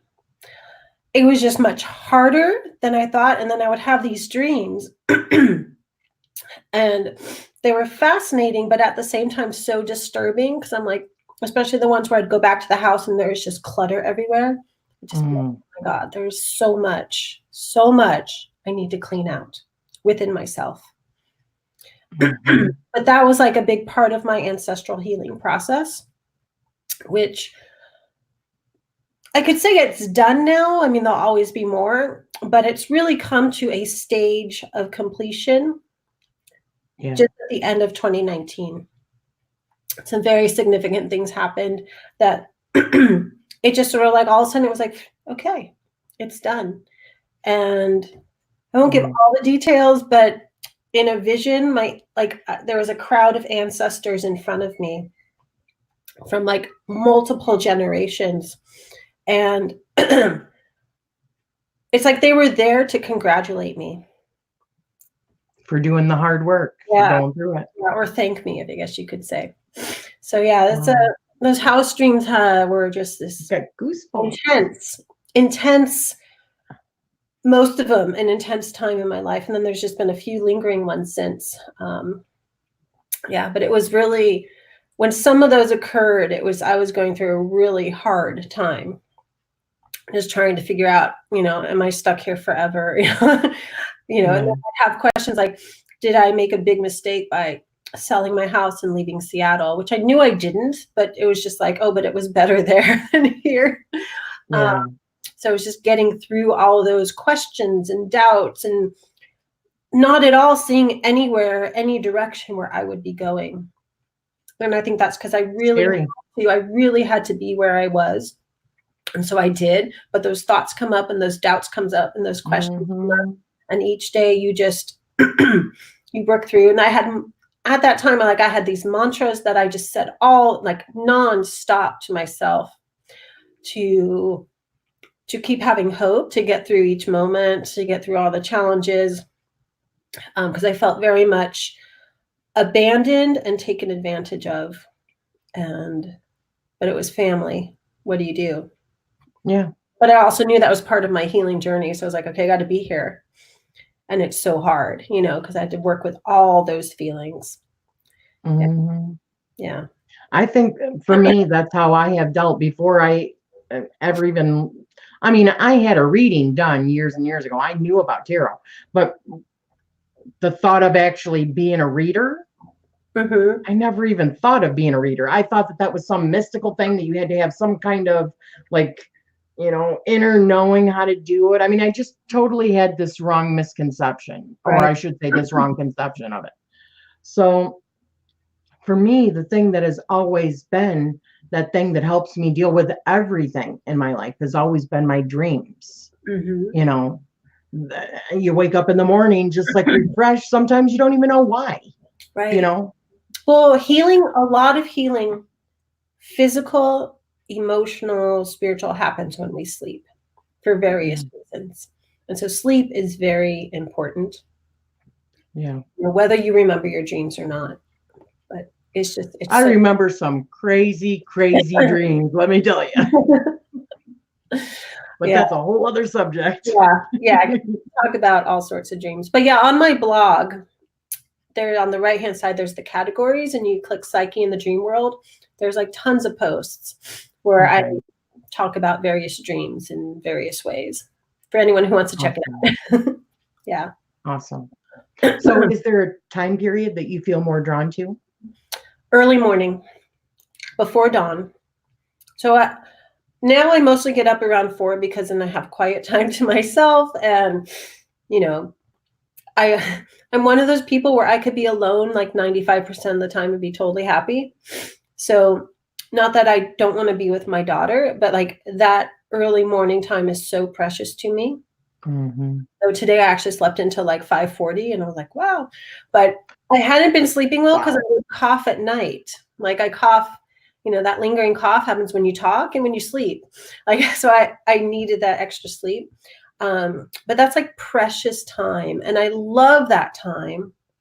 Like even like I've always gotten up early pretty much, but that time before dawn when it's darkest and it's quietest, just, I'm so happy.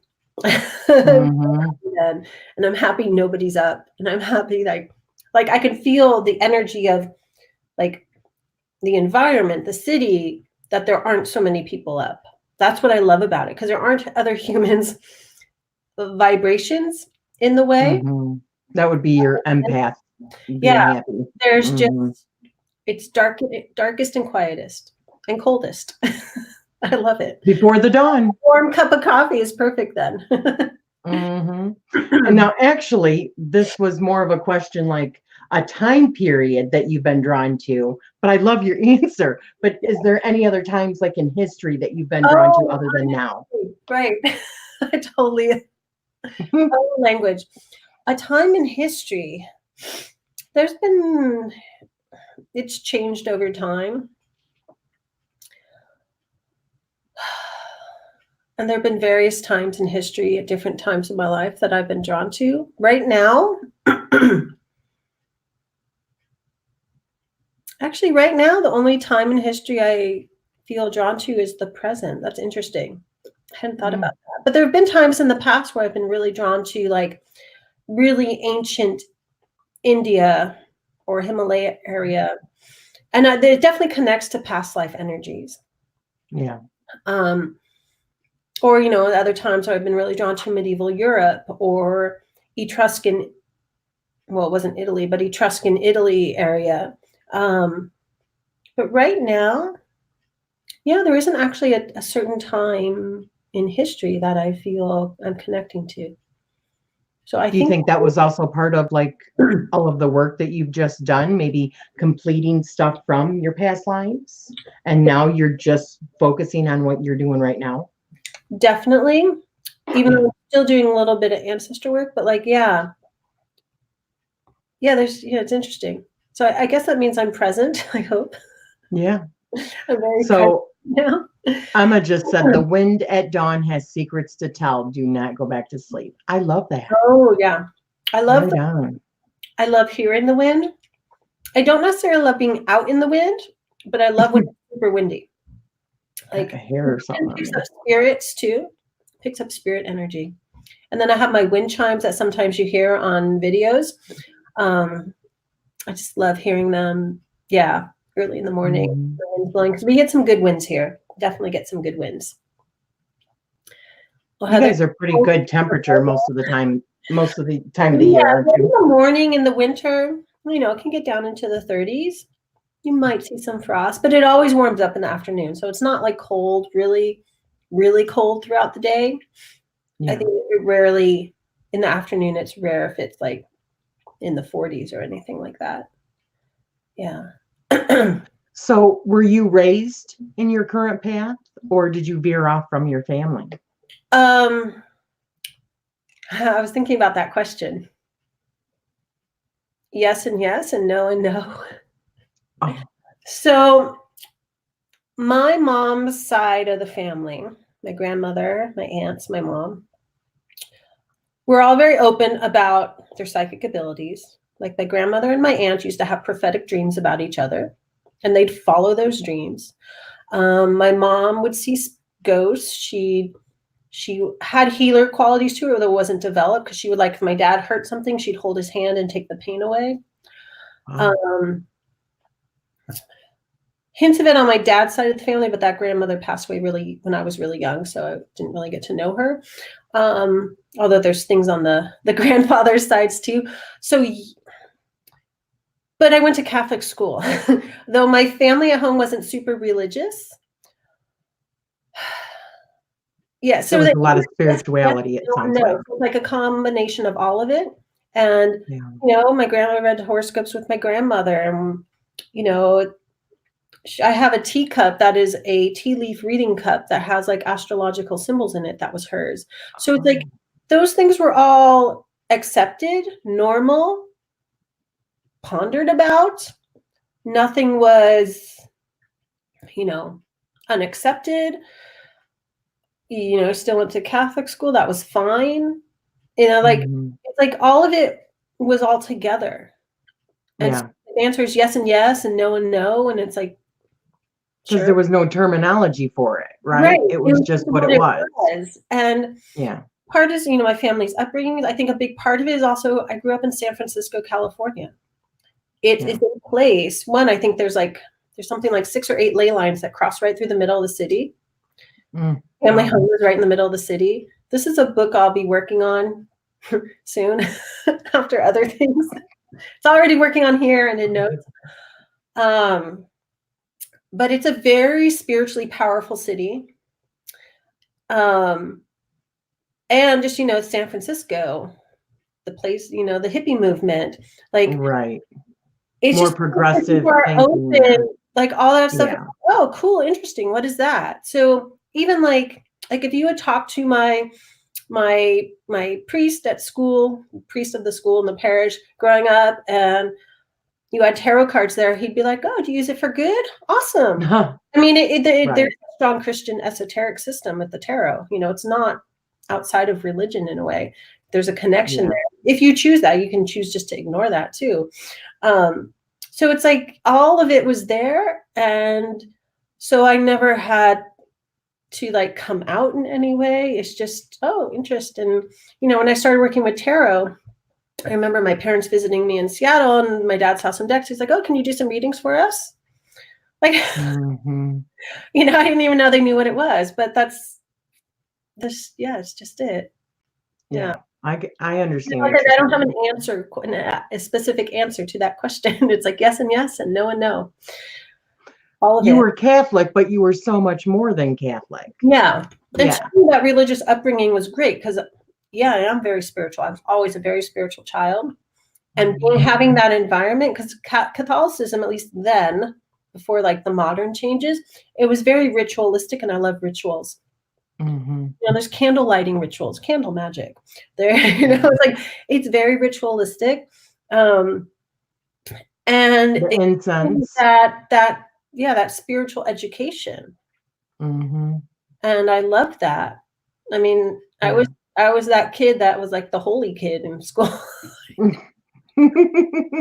Yeah. You know, and it probably, to the kids and the parents there, they probably thought, you know, they'd probably be surprised at what I'm doing now. But to me, it's like, no, that was just part of it. I wasn't like, Mhm. got to be Catholic, da da da. It was like, no, that's just part of the whole spiritual conglomeration of studies and experiences that I've had that I incorporate into everything. Like St. Francis is near and dear to my heart. Is very, very close to me, or I'm close, whatever, you know? So that it's not gone. It's not like I left Catholicism to do something else. It's all just a big part of the whole thing. Yeah. Yeah. Why label, right? That's the whole thing.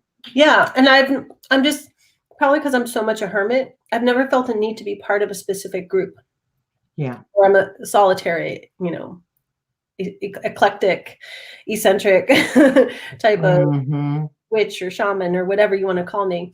Yeah, it's just I don't have that need for a group, which I think is why I kind of like the online communities, because I still have my space. But if I want to connect with people Mhm. over there, then I can close the computer, like, you know. Yeah. Okay. But you can veer off and watch whatever you want, you know, Exactly. and those might intercross with each other and they may not. But, Mhm. you know, yeah. Yeah. So, if you could have a deep conversation with anyone during any time period, who would it be and why? Um, I think it would be my grandmothers, because I want to know what they knew. So my other grandmother, the one who passed when I was young, I was 5. Um, her father was a 33rd degree Freemason. Oh, I just gave me okay. goosebumps, because this is a side of the Mm, family I've been exploring more. Like we know the genealogy, like we have all that, we have all the family, but it's like the esoteric stuff. Like there is a huge esoteric. I mean, it had to be part of her upbringing. Of course, her father died when she was 5. Um, oh, but she had like a bunch of older sisters and stuff. So it was like their upbringing in life must have had all this esoteric side to it. mhm. But it must have been set aside. And I say grandmothers, that can also be great grandmothers and great great grandmothers. I want to talk to Yeah. them to know what there was, even the grandfathers too, especially that 33rd degree Freemason. Exactly. Like Yeah. what was there? Because a lot of that had been was lost, because he died. They lived in Scotland. They moved halfway around the world to Vancouver, Canada. Wow. A mother with her mother and her 5 daughters. Like that's women, a bunch of women moving halfway around the world by themselves. Like that's huge. Oh, Um, yeah. they must have had to just to survive, leave a lot of that behind. So, but yeah, I want to talk to the grandmothers. Imagine the stories. I know. I want to like, yeah, and I can only do that through meditation and through journeying. So, and that Yeah. takes time. So it's a slow process. And all my time, you know. I'm the kind of person that's what, especially somebody that's older. I love to just sit down and talk with them and let them tell me their stories of when they were younger and the things that they did and the different time periods, Yeah. get into all the detail. I mean, my husband's father was a little bit older because when my husband was born, his dad was like in his 40s. He Mm-hmm. was the baby, right?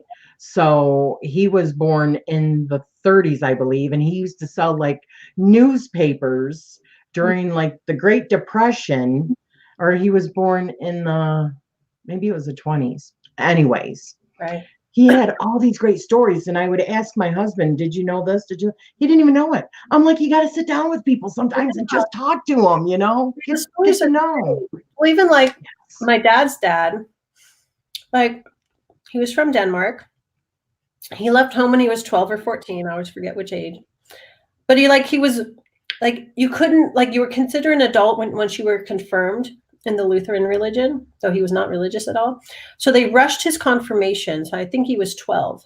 They rushed his confirmation so he could leave the country, and he became a sailor and sailed the world until he was like 19 and landed in San Francisco and never left. Like, Oh my God. I want to know what happened. Why did, like, I think he did something and they had to get him out of the country. I want to know what happened. I want to know his story, because that's my whole berserker line. And the berserkers, besides being fierce warriors, were shamans. And I think he went berserk and did something. He had to get out of the country. Wow. That's my theory. That's like kind of what I've been exploring, but I kind of want to know what's in that. Yes. That Scandinavian line. I think there's probably a little Sami mixed in there, because there's stories like the Danish side of the family always says, we have Tartar eyes, and I have those eyes. They're like these Asian-y eyes. And it's like, I think it's because there's the Sami, the shamans, and, mixed in with the native Scandinavians and all that. So it's like, I want to sit, if I could sit down with my grandparents and maybe great grandparents and explore, learn what they live. They may not have thought it as their spirituality. But it's like, there's all this stuff in there. Yeah, that is amazing. I want to hear their stories. Yeah. So you say like journey work and stuff, and meditation and probably dream work. Have any of those people come back to you in your dreams that you remember? They have. So my mom's mom, my grandmother that I knew into adulthood, she has at times come into dreams, or I'll have dreams where I go back to the house, the family home, the way it was when the upstairs, so it was a Victorian flat. My dad has made it one unit, one residence now, so he opened it up. But anyway, where my grandmother lived upstairs, now these dreams where I go to her front door and I go up the stairs. I don't see her, but I know she's there. And she, like, it's like something will go on, or I'll just have a sense of a message she has for me. And then my Danish grandfather, it's been a long time, and it's only been like 2 or 3 times where he has actually come into a dream, or he's been in a dream, but he's always younger, like his younger self. And it's been a long time. So occasionally, yes, but usually it's through like a meditation journey type of thing. I gotcha. Yeah. I've had lots of family members come back in my dreams. Okay. So if you could go to any event in history, what would it be and why? Does there have to be written history? No. Okay. So I was like, is that literal? Whatever. Like that which is written? The Big Bang. I want to go back to the beginning. Because I want to see, because I believe that there's not just one Big Bang and then it all ends, whatever. Well, there's a multiverse, right? Before. I feel like it's cycles, like a bigger cycle. This universe is but part of a cycle of universes. And maybe that has to do with the multiverse. I don't know. These are things that our brain not really fully comprehend, I think. But I want to go back to the beginning of this universe and see what there was. Yeah. Right on. I love that answer. I'll go with you. Okay. Okay. And what do you wish to gain from your channel going forward? Fun, to reach more people, to help out more people. Of course, that means like growing the channel more. But I've kind of just like, I'm just going to do my thing, I'm just going to put out there what I want to put out there. Although recently I've been in like the YouTube unsubscribing dump, because I'm like, whoa, where did it just drops? And I'm like, they're dumping subscribers. I've had it. I'll get 5 and then lose 5. Yeah. It's like every time I upload a video, there's like a drop. And I'm like, that doesn't make sense. And to me, it's something with the analytics. It's dumping people. It could be old people because, my channel has changed over time and it's been around for years. And those people just may not be on YouTube, watching videos anymore, or not have that Gmail account. So some of it could be that, but it's like, it's like still disheartening. I know, it's sort of like, well, I'm like doing all this work. So yes, the channel to grow, but to reach more people and to, yes, inspire people through what I put out, or maybe I say something in the weekly reading that helps them get clarity in something. You know, 'cause I see my channel as a big part of my like community service work. Like, how does a tarot reader in astrology do community service? Well, that's how I can do it. That's how I put stuff out there. But also, you know, like I said, you know, make it fun for me. I'm not going to try to do something to like meet YouTube's expectations. I'm like, Right. I enjoy. I'm going to do what I like. I do what's fun. And yeah, meet other people too, like meeting you know, making friends as well, you know. Yep. Much time as that takes, but it's like, you know, I really enjoy it. And Me too. yeah, just reaching out, reaching more. Hopefully the analytics clear up. Cause yeah, just you're like, I just uploaded that video. It's like every time there's a drop. And so I know it's in the analytics. And it's because I can see more people subscribing, right? And like it's dropping. I think it has to do with this COPPA stuff too, because with it being January and YouTube changed their algorithm in order to start looking and for certain things. Yeah. Because when COPPA comes through, then they're going to be doing the same bit. But right. I think that's part of it. Happened before to me too. And like when I took a break from YouTube when I was pregnant and a little bit after, like I lost like 3,000 or 4,000 subscribers. And so like it's slowly built back just now to where it was before. But this dump has happened before. Like I've experienced it before, even since that. But yeah, I'm sure the COPPA has something. And I wonder if that was also because it was another time that they were changing their algorithm. Yeah. Yeah, exactly. And there's a channel, I think it's Lenormand Reader, that I listen to occasionally. Because I didn't add in Lenormand in my my divination.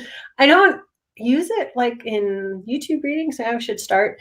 But I have Lenormand and I love it because it's like really crisp and it's like, you need the answer, here it is. So I watch her channel because she has really interesting readings. And she mentioned somewhere, maybe in her community tab, that she's not doing her weeklies anymore because that messes YouTube analytics, make that affect her channel or something. And I was like, what?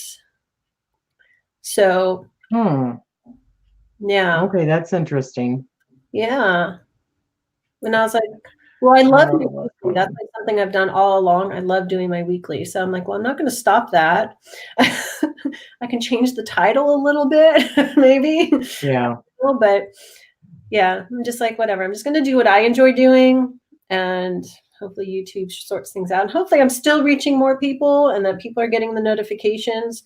And it's just the analytics numbers are all wonky. So hopefully that it all works itself out, because I was talking with Dee last night on Glide until like 11 o'clock. And the same thing. I'm not getting half of my notifications for bigger channels and smaller channels alike. I don't understand it. Some of them, if it's a live, I won't get it until 30 minutes later. And for some people, that's their whole life. Right. You know? So I don't understand it. Yeah. And I might even don't have any notifications turned on. I just go on like YouTube homepage and they put dots next to all the channels you follow. Or, you know, YouTube will just pop up stuff that you've been watching, you know, like they usually pop stuff up and I'm like, oh, that's what I was going to go look at. So I turned that off. The recommendations, I turned that off. Oh. So it doesn't send it to me anymore. But when I subscribe to somebody, I always click the notification bell to make sure that I'm getting them. Well, I mean, why subscribe if you're not going to do that? In my opinion. Yeah, that's my notification. Because I to limit myself in social media so I can focus on things. I have little tactics for me personally that, okay, I'll get to them, but I need it this way because I don't want 10 notifications for all sorts of different things. Like I know where to look, and certain things I want the notification. Yeah. Yeah. It's my own. It makes sense. Well, I guess it depends on some of the channels. You know what I mean? Because you want to support, but sometimes you got to kind of like, organizing social media. You have what, 12,000 subscribers or something like that? And I So know that like seems like a big channel, but I think in YouTube terms, I'm a small channel. I'm Right? just I'm saying, if not you were like trying to support, yeah, 500,000. Right? yeah, yeah, So yeah, it's all kind of, yeah, perspective. But a lot of that, most of that was built up when I did do tons of readings. yeah. So it was a lot of work. I mean, that was a lot of work. It was like probably 2 full days a week, most weeks dedicated to making videos and uploading. And that's work not paid for, you know, except for like the $3 a month I make on ads. You know, it's not really anything. But it's kind of nice. YouTube gave me an applaud button under my videos. It's like a test thing. It's different. It's like a test thing, and only some channels got it. It's under my videos on, I think only desktops, but they're like, hey, you have an applaud button now. It doesn't show up on some mobile devices, but we're testing it out. So I'm like, cool. And so you click the applaud. I tested it out. You click the applaud, and it's like you can donate $1 or $2. So that's been really nice. Little bits here and there. Because even though I'm not doing, you know, 12 readings for every sign every week or whatever, it's still a lot of time and energy put into recording the videos, doing the little bit of editing I do, which is not much, and uploading, and, you know, all while like scrambling around while baby's running around, you know? I see this now. Okay. Yeah, so that's kind of nice. It's like a little extra, it's like my tip jar. Those are all just like little tip jar things that, you know, it's like nice to know people appreciate, you know, and especially when those analytics are dropping and you're like, what? And all the work that you put out into it. Yeah. It's kind of nice. There's tons of content out there now that people have time can go and watch, you know. Because with networkers, they keep coming and going. Oh, I know, Sonia. I feel the same way. Sure. She said the problem is with networkers. They'll come in and then they want to, hey, let's be friends, yada, yada, yada. And then they drop off. I kind of ignore those comments because I was like, well, yeah, you know, unless your channel name looks, you know, I might click on their name to see their channel, but if it's like nothing I want to watch, I'm like, well, sorry. That's how a lot of them get up there really, really fast. Is by using that kind of stuff. Yeah. But you never know if they're going to stick around. That's the whole thing. So I don't have a problem supporting somebody else. Don't expect me to be going to your channel all the time if it's not something I'm interested in. Exactly. Yeah. We can't be interested in everyone and have time for every video. I mean, I put out a lot of videos. I don't expect everyone to watch all my videos, but like whatever you're drawn to, great. If you're not, okay, go see someone else's video. You know, it might be. My problem is I'm drawn to too much crap. That's the problem. Not crap, but too much stuff, you know? So you'll know, I know you know this because I'll come to your channel and I'll catch up on like 5 videos at once, you know, because I forget. Or uh-oh, you froze. And I'll catch up and then I go to the next person. Uh-oh. You're fading out now, but it's noon and I have to get going. So. All right. Well, thank you so much, sweetie. I really appreciate it. So much. Thank you, everyone who's here. I've like barely have looked at that, like glance over really quick. I'll have to like somehow play this. It's 2 hours. Play this back sometime. No, it's awesome. I love it. But I got to go pick up Mini Me at preschool now. Maybe while she's napping today instead of getting some work done. It was wonderful. You are a very interesting. This is so fun, so interesting. Thank you, everyone. Thank you, everyone. Yeah. All right. Love you guys. Bye. Bye-bye.